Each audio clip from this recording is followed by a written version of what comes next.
welcome to Calcutta. Tarun is in Calcutta for the launch of Tasva. We've got an opportunity to talk to Tarun exclusively for T2 Online.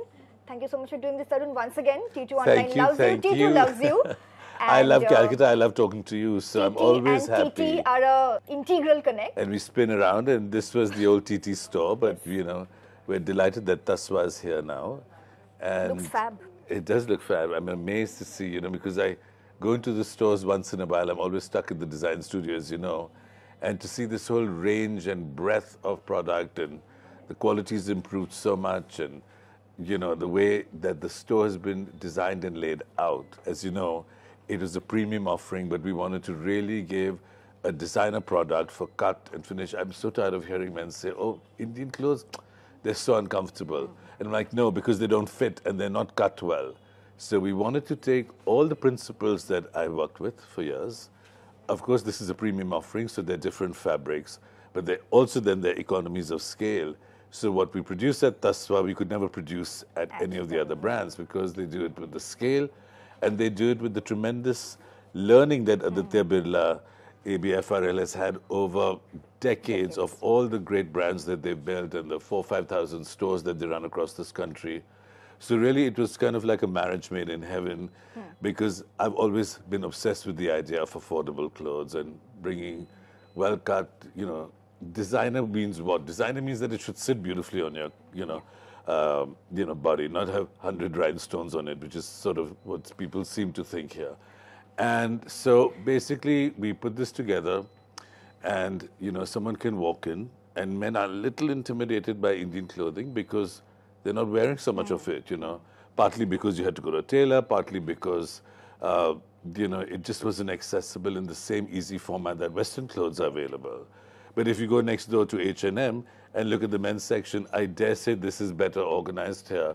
So it's color blocked, it's done by event, you've got wonderfully trained staff, they can take you around. So if a man comes in and you're looking for a wedding or your own wedding, you know, it's all there organized in wonderful ways.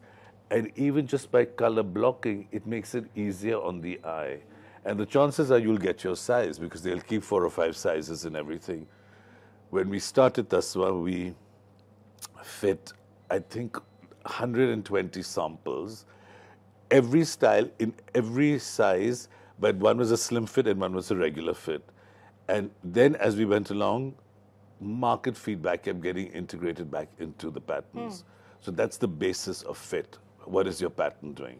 Then, of course, is whether the correct fabrics being used, the technology of construction, and blah, blah, blah, blah, blah. Decoration is one part of design, you know. Anyway, so yeah, here we are, and we've opened on this road, and this was the old store, and I marveled to see how they made it look much bigger. Can you recognize it? No, I didn't. Actually, I only recognized it because it's next to Ritu Kumar. It looks much more spacious, no? Like when he was here. Yeah, but we had many little sections because we had different collections. But maybe, I don't know, made it like a labyrinth, like a, rabbit burrow. I don't know. This is much bigger and better now. And you can stand in one central cloth and spin around, and, I can see the casual kurtas. I loved all the blues on that side. These are the sherwanis. You got all the things that men prefer to wear for receptions and for cocktails, the bangalas, the achkans. So it's very, it's at a glance, and, really it's very gratifying to see this, because Lord knows it wasn't easy to get here. I'm sure, so but it's good to see this. How much of this is TT, the display? How particular are you about the way the store should look? Well, the truth of the matter is they have very strong retail heads. And once we build a template, because of the pace at which they open, and sometimes they even had to close stores, the decisions were perhaps not the best street for this product to be on. There's a pretty standard format which they then modulate from store to store. So we did the first mock-up. This was the color. I'm obsessed by beige. We did the tiles. We used some of the TT carpets to make tile carpets, I mean, we're not going to get a silk, carpet. So based on the OBG collection, because, it's one design studio, so we cross-pollinate, if you like. And all this is done from the very beginning and modulated to different spaces. I think because this is Calcutta's flagship, they kind of put in a lot of merchandise here. So some of the other display aids, except at the window, are not really here. But, it's very important when you come to a new market that people should not leave frustrated because they can't get the size. Because the only thing we alter is sleeve lengths, or if they need a little tapering, right? Or the trouser length, of course. So, to pack all that merchandise in. But for the person who comes in, I keep getting told by people, my God, we couldn't believe the prices, and the quality for the prices. And like I said, that wasn't easy to achieve, and it's a constant work in progress. And there are excellent people and managers working on it. And, we keep working on it and trying to see how we can make it better. And fortunately now, Aditya Birla's own factories do a lot of the manufacturing for us, which was set up in collaboration with Hugo Boss. So they have every machine to mold the jacket. And these are all important things, So, we wanted, since it was the flagship of Calcutta, that people should come in. And as you know, Calcutta, like all Indian cities, has many shapes and sizes because it's such a vast cross-section of Indian society who lives here, the male population. So let's see. So far, so good. I'm going to put you in a spot and ask you, why so late, Tarun? After 65? How many? 65 stores, right? After 65, 60. Well, listen, this should have been the first or within the first 10 stores. Well, I have to tell you that. What took you so long? No. This is from one place where I can say it's not my fault, okay? I run the design studio and I'll stick my neck out for it. But they were taking a much bigger store here, which was super grand and super huge. It was some kind of, one of these old, like Loudon Street, one of these old Nawabi residences. And we thought at that time that Tasva would start women's wear. And I think that delayed it. See, we started in the middle of COVID. So that set us back, already.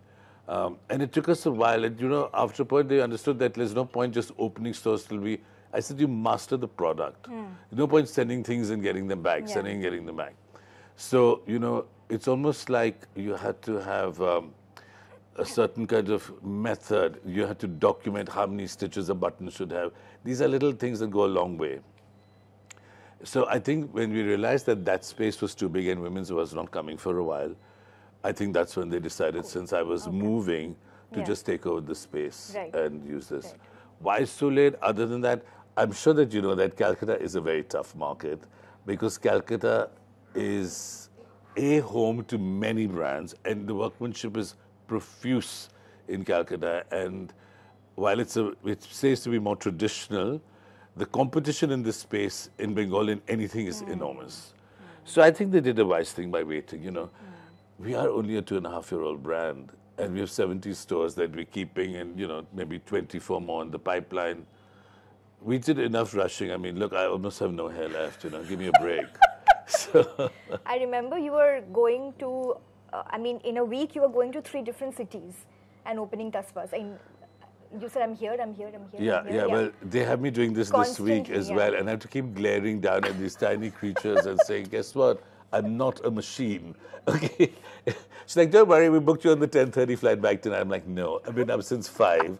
And I have to leave for work at 7:15 in the morning tomorrow. Yeah. So I'm going back. I think that, it gets easier. It's wonderful always to talk to you because I feel that you and I have talked for maybe 10 or 15 years. Even though you look all of 20 years old, that we've talked. So she knows so much of the back history of my brand, Tasva. Were you also in Banaras when we launched Tasva? No, unfortunately, no. Unfortunately, because that was beautiful. In fact, I'm going to ask them to share some of that footage with you because, on the banks, cards. Yeah, and we had like thousands of diyas and the models standing there. I saw the pictures. But actually, we took Banaras because, it was a lot of pressure on me in the beginning to just use mill-made fabrics, Surat. And I'm like, no, guys, let's go. If we want to start, let's try and be as artisanal as possible. Yeah. Let's try and work with weavers, right? It's very easy to succumb to Chinese product, to this product. There are certain things you use, obviously. But we wanted to be the differentiator, of course, tailoring and pattern, but also that we wanted to, so we worked a lot. So Banaras was one pillar. Our prints, which we do with screen and block and embroidery is another pillar. Tailoring is the third pillar. That's why we chose Banaras because we sourced the most from Banaras. And I must tell you, I had a huge learning myself because when we went for the first sourcing trip for Tasva, so I was taken to weavers, many of whom I hadn't met before. And they'd be like, this amazing dupatta, 700 rupees. And I'm trying to work it out in my head. How is this silk dupatta for 700 rupees? It's beautiful. And I, of course, ever the optimist, thought I'd stumble on some genius location where It turned out to be viscose, woven with the same techniques. And because silks become so expensive, the silk yarn, and I thought about it and I said, well, actually, as long as it's viscose and they're weaving by the same techniques, and we're reproducing all these beautiful tanchois and brocades, I'm okay, because the fact is that the bulk of India is being locked out of this market, right? It's just way too expensive. So as long as it's not polyester, because that I have a problem with, because I don't think your body can breathe in this climate in polyester. But viscose, being a wool, wood pulp-based yarn, it allows the same breathability. So I had to change my whole thinking, what I thought was spun silk. Well, they call it staple. It's made with viscose. It tailors us beautifully. They do jolly. So we do all this with pride and openly, It's not like we're trying to hide it. We're not trying to say it's something it's not. All this was a huge learning. But Banaras still stayed a very important pillar. Now, of course, the battle is, as the numbers grow, can those people produce the numbers flawlessly that machines can? But, it's a constant battle. And it's a battle I'm happy to fight. Right. Whenever you enter Tasva, I entered Tasva and I know it's TT basically. This marrying TT to Tasva, what tweaking did you have to do? Maybe what did you unlearn and what did you learn in the process? I mean, it is a bit of a problem because the TT stores keep coming complaining, saying, listen, we lost some sales to Tasva. I said, it's a different customer. I mean, somebody wants to sell chicken curry kurta. You don't get it here. You're going to get probably a nice machine made with a little handwork, pin tucking. It's a different product. So, who was I talking? Shobita. I messaged her, she got engaged. She said, we gave a lot of gifts from Tasva, And I thought that's really nice because, we had done an event when we started with Nag Chaitanya. We're doing it again with him next week. So, India's a different kind of market. The groom who can afford it will go to TT. The NRI who comes, who wants something really special and artisanal will go to TT. But there's a much bigger world, especially in a country like ours, anywhere in the world, frankly. As we've gone the last few decades, ready-to-wear across the world has got better and better and better, right? So it's almost like now men don't need to go to Savile Row to get a suit, even if they're buying it from Armani or whatever. But for their wedding, everybody will do something custom-made, So there's that mindset. There's a lot of people who don't want to wear other brands. They don't want to wear polyester, but they still want to look great. And this is the brand for them. NRIs come here. It's given as gifts at weddings, I mean, that's a big movie star, went to a big family saying that we gave a lot of gifts from Tasva.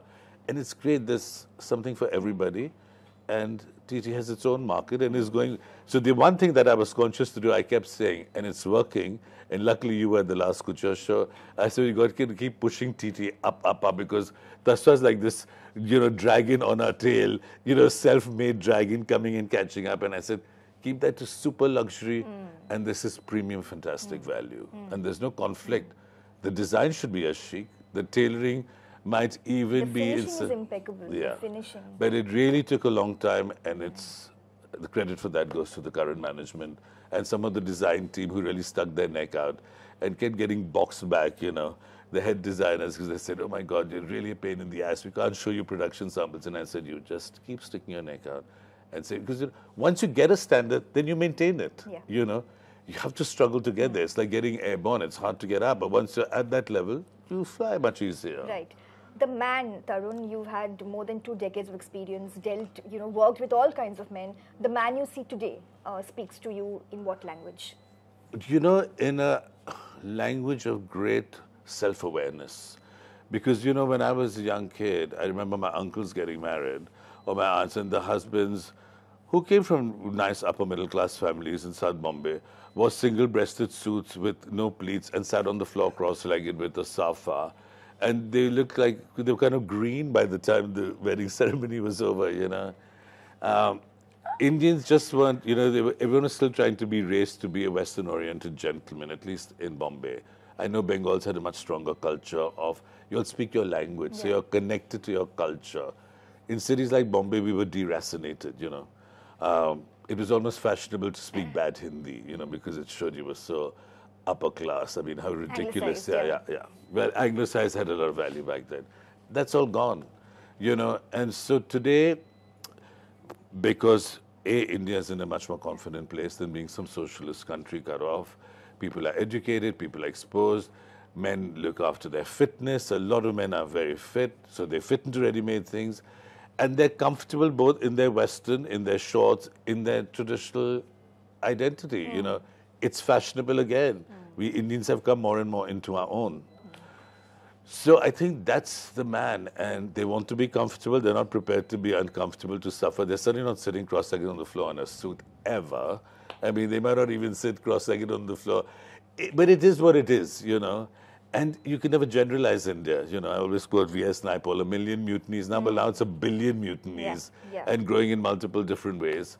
So that's the new Indian man. And Tasva not the answer for everything or everybody.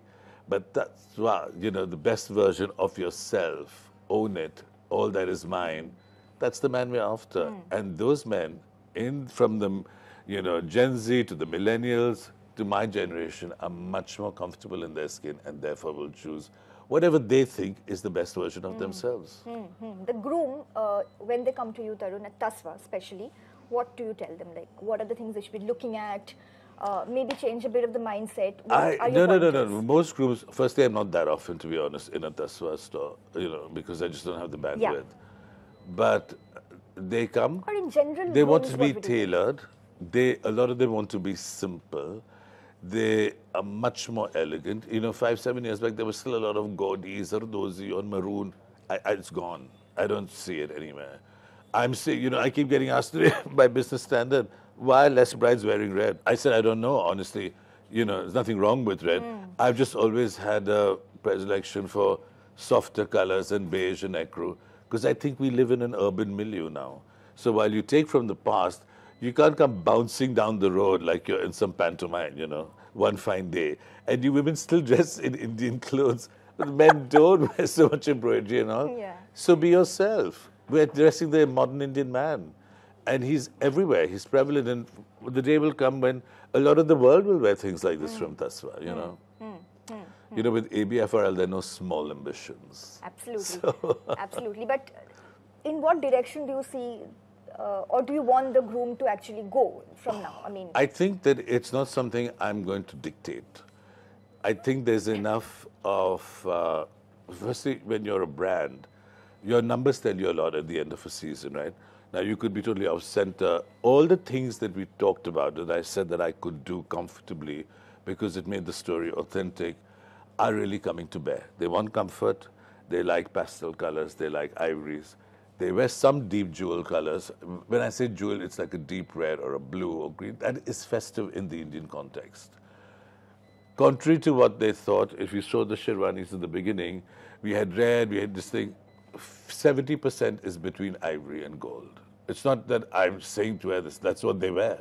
Or certainly the people who come and shop here, they'll wear a soft pastel, yeah. Look, we're doing this, you know, it might have some viscose, but we're still keeping the Indian weaves alive. We use chicken curry blocks. You know, they said in the beginning, no, these stoles are too expensive. They were sold out. So even within Tasva, because they're so scientific at ABFRL, that they map and say, we need to be here, we need to be here. But you're mapping against somebody. Maybe there's a whole area on this cloud that no one's mapping because it isn't being done by any dominant player. And so the market kind of settles you where you need to be.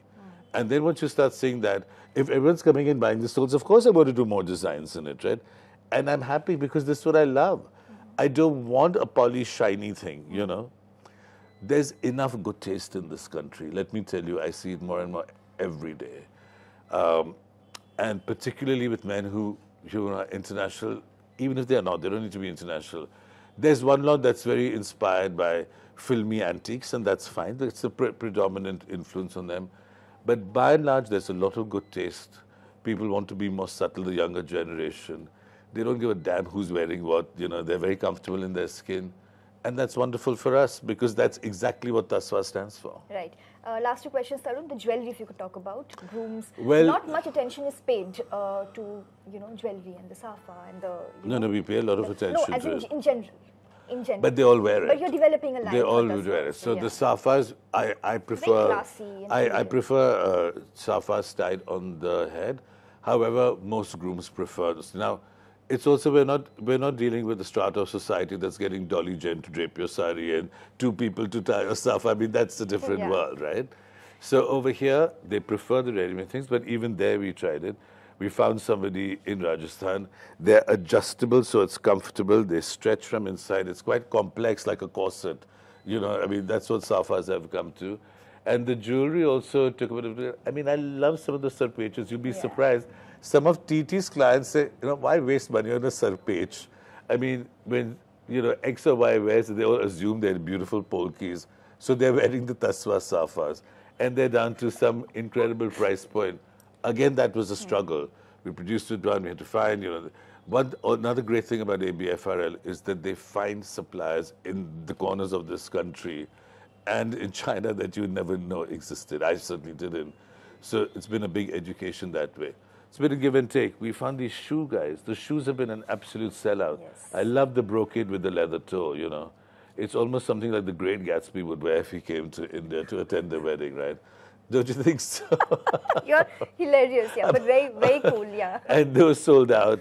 I love the strappy things in brocade. We took the Peshawari.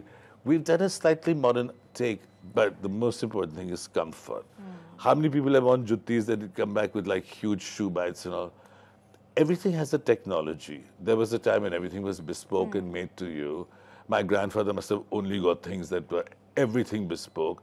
That day and age is over. You know, at this price point, we've all grown up buying wonderful ready-to-wear abroad, whether it's your Levi's jeans or from Marks and Spencer's or from Armani, whoever, you know. But it needs technology and it needs distribution and it needs economies of scale. So I think while we've had our struggles, I think we are finally on some breathable scale, and now we're just focusing. I'm going to make it more fashion slowly, at least the section of the bangalas and all. Even in the Sherwanis, we did one which was in Angarkha style, and said, oh my God, everyone held their head, you know, like they were at a giant funeral at that product meet and said, you know, it's not possible and it's this price, sold out. Indian man is now ready for something new, but within his classic framework. And that's all it is. And, you know, they're very smart. We'll do a pilot. You run it in 10 stores and see what the response is. You don't have to jump into 70 stores all at once.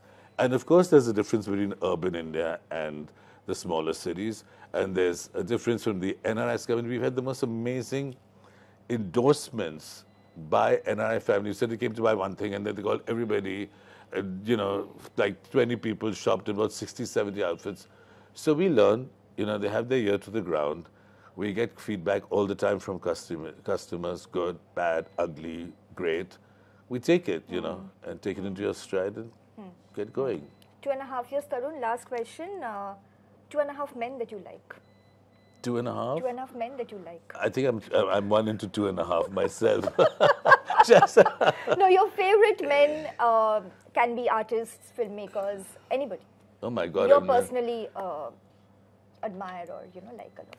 Well, I admire Homi Adajanya a lot because I know him, and he's terrific. He doesn't take his world too seriously, has a great sense of humor, and when he goes to work, he goes with an incredible mindset, you know. I think he's definitely one of the guys. I admire Saif Ali Khan. I think he's always been super elegant. I shot with Rahul Khanna, who I think is terrific. I mean, there are many men. I admire Mr. Kumar Mangalam Birla immensely for his quiet restraint and just elegance and his thoroughness with everything. I mean, God, there are so many, you know. I admire Sanjay Labru, Anand Mahindra. I thought Keshav Mahindra was amazing. There are also a lot of role models beginning to happen that are terrific here. True. So I think it's a great time. True. And your love message for Calcutta, one thing that you want to leave us with on this occasion? Well, you'll have something that very few places in India still have, which is a deep-rooted tradition of textile, embroidery, you know. I didn't know how much Islamic embroidery and Indian textile, and of course, you know, everything from Rabindranath and, you know, the art scene is wonderful. And I have to say that I think Calcutta in the last 15 years has got better and better every time I come. I used to dread coming here because it was just a nightmare in the 90s, you know, between the pollution and this. Well, the other cities have caught up with a lot of the bad things, and Calcutta's progressively got better and better. And I know some very dynamic cultured people here. I've seen some of the most beautiful homes with Indian art, you know, Harsh and Madhu Neotias. I've been blown away by how the balance of being Indian and modern exists here. And that's always what I'm after. Thank you so much, Tarun. Always a pleasure chatting with you. Always a pleasure talking to you. And we'll see you soon. Yeah. Thank you so much.